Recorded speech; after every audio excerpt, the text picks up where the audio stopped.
உங்க வேலையை நேசியுங்கள், ஆனால் உங்க நிறுவனத்தை அல்ல.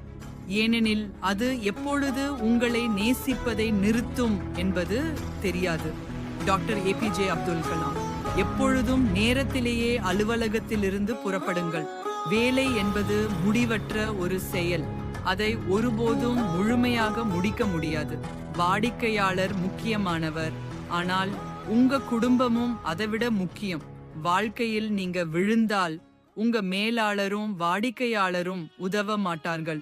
உங்க குடும்பமே உங்களுக்காக இருக்கும். வாழ்க்கை என்பது வேலை மட்டுமல்ல, மகிழ்ச்சி, உறவுகள், ஓய்வு, உடற்பயிற்சி ஆகியவையும் அவசியம். வாழ்க்கையை அர்த்தமற்றதாக்காதீர்கள். தாமதமாக அலுவலகத்தில் இருப்பவர் உழைப்பாளர் அல்ல.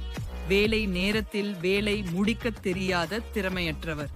நீங்கள் பாடுபட்டு படித்தது ஒரு இயந்திரமாகி விடுவதற்காக அல்ல. உங்க மேலாளர் உங்களை தாமதமாக வேலை செய்ய வைத்தால் அவருடைய வாழ்க்கையிலேயே அர்த்தம் இருக்காமல் போயிருக்கலாம். இந்த செய்தியை அவருக்கும் அனுப்புங்கள்.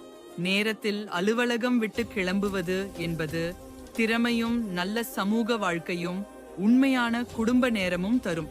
ஆனால் தாமதமாக வேலை செய்வது திறமையின்மையும் சமூக உறவுகள் இல்லாமையும் குடும்பத்துடன் நேரம் கழிக்க முடியாமையும் தரும். இது உங்கள் அன்விகா கிரியேஷன்ஸ். பிடித்திருந்தால் லைக் பண்ணுங்க, உபயோகமானதா இருந்தால் ஷேர் பண்ணுங்க. இது போன்ற மேலும் அறிந்து கொள்ள சப்ஸ்கிரைப் செய்ய மறந்து விடாதீங்க.